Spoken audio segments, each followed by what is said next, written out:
One night, two policemen are transporting a dangerous criminal named Krug in their car. As they drive through a deserted road, they stop at a railway crossing. Suddenly, another car speeds toward them and crashes head-on, leaving both officers badly injured. From the second car, two people step out, Suddy and Francis, Krug's partners in crime. Suddy, who is also Krug's girlfriend, immediately pulls out a gun and shoots one of the officers dead.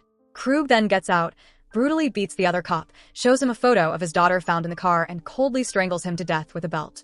The scene then shifts to a peaceful morning. A sweet 17-year-old girl named Mary is seen swimming. She's passionate about swimming, and her loving mother, Emma, always supports her. After finishing her practice, Mary asks about her training schedule, but Emma tells her to stop for now and get ready. They're going on vacation. Mary and her mom head out to pick up her father, John, a doctor. The family happily drives to a cozy guest house by a lake deep in the forest, far from the city. Once they arrive, they unpack and settle in. In her room, Mary looks at a photo and a locket of her brother. The memory hits her hard. A few years ago, he had drowned during one of their visits to this same place. After taking a shower and changing clothes, Mary asks her parents if she can take the car to visit her best friend, Paige. Her mother says no, but her father smiles, hands her the car keys and some money, and tells her to be careful. Mary drives off to meet Paige, who works as a cashier in a small store. The two girls sit and chat, laughing and making plans for a fun night ahead. Soon after, a boy named Justin walks in to buy some items and cigarettes. Paige refuses to sell them without an ID, saying he looks underage. Justin smirks and says, "If you give me a pack of cigarettes, I'll show you something special." Paige hesitates, but finally agrees. While paying, one of Justin's bills has a blood stain on it, which he quickly hides. Later, Paige and Mary leave the shop with Justin and go to his house. Paige goes inside while Mary waits in the car. After a while, Mary gets bored and goes in, finding Paige and Justin smoking together. Mary tells her it's getting late, but Paige insists she join them and try one of the special cigarettes. Mary refuses at first but gives in. Then, her mother calls, telling her to come home before dark. Mary lies and says she's staying at Paige's for the night. The three continue chatting and laughing. Everything seems fine, until the door bursts open. Krug, Suddy, and Francis walk in. Krug is actually Justin's father. The moment Justin sees him, his face turns pale with fear. Krug smirks. Well, such cute girls. Aren't you going to introduce us?" Justin nervously introduces Mary and Paige. Suddenly, Krug punches Justin and yells, "You idiot! We're on the run, our faces are all over the news, and you're having a party with strangers?" Mary quickly says, "We won't tell anyone, I promise." But Krug replies coldly, "You've seen our faces. We can't take that risk." Panicking, Paige runs into the bathroom, tries to call for help, and screams out the window, but Francis breaks down the door and knocks her out. He grabs Mary's phone and smashes it on the floor. Krug forces both girls into the car. Justin is dragged along too, helpless and terrified. As they drive, Francis starts harassing Paige. A police car passes by and Paige tries to scream for help, but Francis threatens her with a knife, forcing her to stay silent. After driving a while, Krug turns off the road and heads into the forest, right toward the direction of Mary's family's guest house. Realizing this, Mary and Paige start struggling in the car, trying to escape. During the chaos, the car crashes into a tree. No one is seriously injured, but Francis's nose is broken.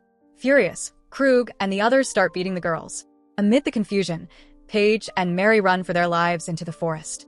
Krug catches Mary, while Francis and Suddy chase Paige. After a long run, they catch her, beat her until she collapses, and tie her hands. Krug tells Justin to assault one of the girls, but Justin refuses in tears. Enraged, Krug stabs Paige in the stomach, leaving her to die in agony. Mary crawls to her friend, whispering, "You'll be okay. We'll get out of here." But Krug grabs Mary and begins tearing off her clothes as she begs for mercy. He ignores her cries and assaults her brutally, while his girlfriend helps restrain her. When it's over, Mary, bleeding and trembling, grabs a stone and hits Krug in the head before running toward the lake. Francis fires his gun, but misses. She dives into the water, swimming for her life as they shoot at her from the shore. Just as she's about to reach the other side, a bullet hits her. Wounded, she sinks beneath the surface and disappears into the dark, rainy water. Krug and his gang assume she's dead and walk away.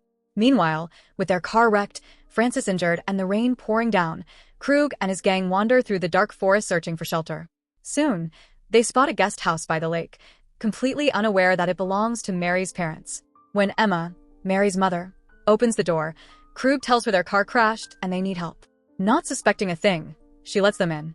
Since John, Mary's father, is a doctor, he begins treating Frances's broken nose. Emma tells them they can't go out in this weather and offers to let them stay for the night. The group agrees, pretending to be grateful. Later, while bringing coffee cups to the kitchen, Justin notices a photo of Mary on the fridge. His heart sinks. He realizes that these are Mary's parents. Horrified, he stays quiet, fearing Krug might kill them too if he says anything. Moments later, Justin hides in the bathroom and starts crying. The guilt is eating him alive. He knows that if he hadn't brought Mary and Paige to the house, none of this would have happened. Before leaving, he secretly places Mary's locket, which he had kept from that night, beside a coffee cup on the kitchen counter, silently trying to tell the truth. That night, Emma takes Krug, Frances, Suddy, and Justin to a nearby guest cabin, where they can sleep. She returns home, unaware that outside, in the middle of the storm, Mary is still alive. Barely conscious, she had somehow managed to swim across the lake and reach her house. Later that night, John and Emma hear strange noises outside. When they step out, they're shocked to see Mary lying on the ground, bleeding, cold, and half-conscious. They rush her inside, realizing she's been shot but is still breathing. Emma runs to the kitchen to grab medical supplies. There, she sees something that makes her freeze. Mary's locket, the same one she was wearing when she left home. She realizes the terrible truth. Trembling, she calls John and says, "When Mary left, she was wearing this." The only person who went into the kitchen was that boy, Justin. That means the people we helped, they're the ones who did this. Overwhelmed with grief and rage, John begins treating Mary and discovers the horrifying truth. She was assaulted. His heart fills with fury. He promises Emma that those monsters won't leave the house alive. But first, they need to save Mary. John searches the garage for the boat keys to take her to safety, while Emma searches the kitchen. Suddenly, Frances appears behind her, saying he couldn't sleep and came for a drink. He still doesn't know they're Mary's parents. Emma keeps her composure, hides Mary's photo from the fridge, and pretends everything's normal. Calmly, she offers him a glass of wine and leads him into another room. But Frances accidentally walks into the room where Mary is lying unconscious and instantly realizes who she is. Before he can react, Emma smashes a bottle over his head. He stumbles but doesn't go down. She grabs a knife and slashes at him, but Frances overpowers her and tries to stab her. At that moment, John bursts in with a hammer. A violent fight breaks out. John grabs Frances by his broken nose, crushing it further as Frances screams in agony. Then, together, John and Emma push him against the sink and turn on the garbage disposal. Frances's hand gets caught in the spinning blades. He howls in pain, and John smashes his head with the hammer, killing him instantly. After the brutal kill, John and Emma rush Mary into the boat to keep her safe, then head toward the guest cabin, determined to finish what Krug started. Inside, they find Justin sitting quietly, holding Krug's gun. He silently hands it over to John, a sign of guilt and surrender. John takes the gun and shoots Suddy, wounding her in the shoulder. The noise wakes Krug, who starts throwing objects to defend himself. John fires again, but Krug dives out the window to escape. Moments later, Suddy attacks John with a metal rod, but Emma arrives and shoots her dead. Emma then rushes back to the boat to protect Mary, while John stays behind to hunt Krug down. Krug, hiding inside their house, watches as John searches for him. "Come out and fight me like a man," John shouts. Suddenly, Krug ambushes him from behind, and a savage brawl erupts. Being a hardened criminal, Krug overpowers John, beating him viciously until he's nearly unconscious. Just then, Justin appears again, pointing the gun at his father, but it's out of bullets. Krug knocks him down and starts hitting him too. At that moment, Emma bursts in, sprays Krug with a fire extinguisher and blinds him. John grabs a steel rod, and together, he and Emma beat Krug repeatedly, until he finally collapses. The next morning, we see John, Emma, Mary, and Justin quietly leaving by boat, crossing the calm lake as dawn breaks. But John's vengeance isn't over. Krug is still alive, barely breathing, paralyzed on the floor. John, consumed by rage, decides to end things in the most painful way possible. Using his medical knowledge, he cuts Krug's nerves, paralyzing him completely so he can't move. Then, he places Krug's head inside a microwave. As the timer ticks, the machine hums, and Krug's head begins to boil from the inside. Moments later, it explodes. With that, Krug meets a horrifying end, and John finally takes revenge for his daughter's suffering.